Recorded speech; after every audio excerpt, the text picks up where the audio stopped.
Hey guys, hope you're doing great. Listen, I wanted to go live today to talk about something that I really want your feedback on this. This is an episode of Jay Today that I wish I didn't have to put out there, but it really makes me wonder. So I am fairly certain that by now you are familiar with the United Airlines circumstances of forcibly removing a passenger from an overbooked flight, and guy got drug off the plane and roughed up, and they apparently settled out of court with him for several millions of dollars. And the CEO of United Airlines, Oscar Munoz, had not just one, not just two, but three apologies of varying degrees of sufficiency.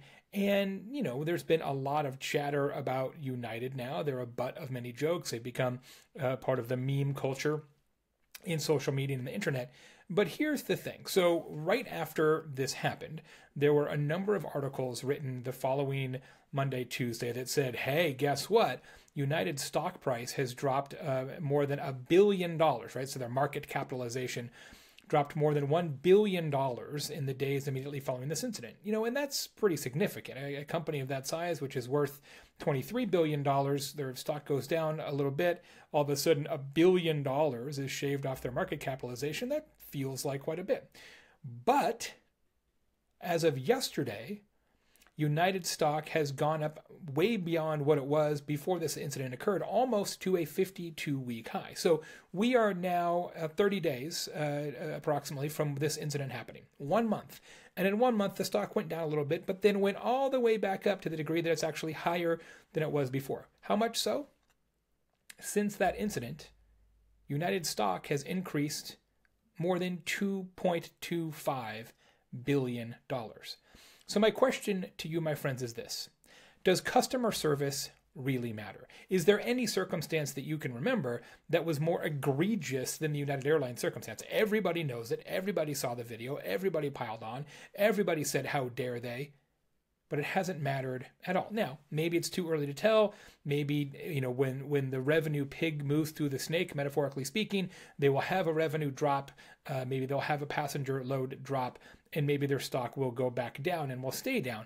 But for now, within 30 days, this initial blip of bad news, which forced their stock price to go down, hasn't mattered one single bit.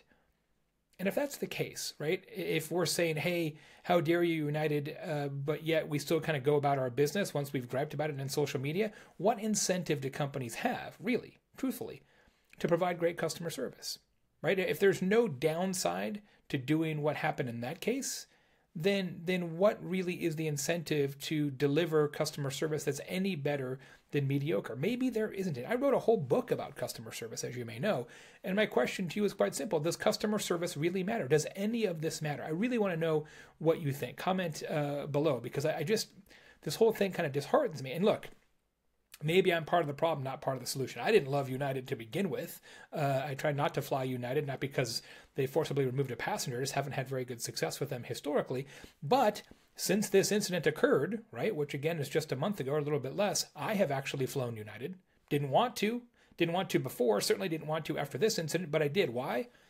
Because it was the cheapest and fastest way to get where I wanted to get. So are we at the point where we want to wag our finger about customer service, but when the rubber meets the road and we have to actually make an economic buying decision, we easily roll over and let somebody tickle our tummies? I don't know. Maybe none of this matters. Maybe being treated shabbily by companies is just destined to be the way business is done in the future. I certainly hope that's not the case, but maybe it is, and I want to know what you think.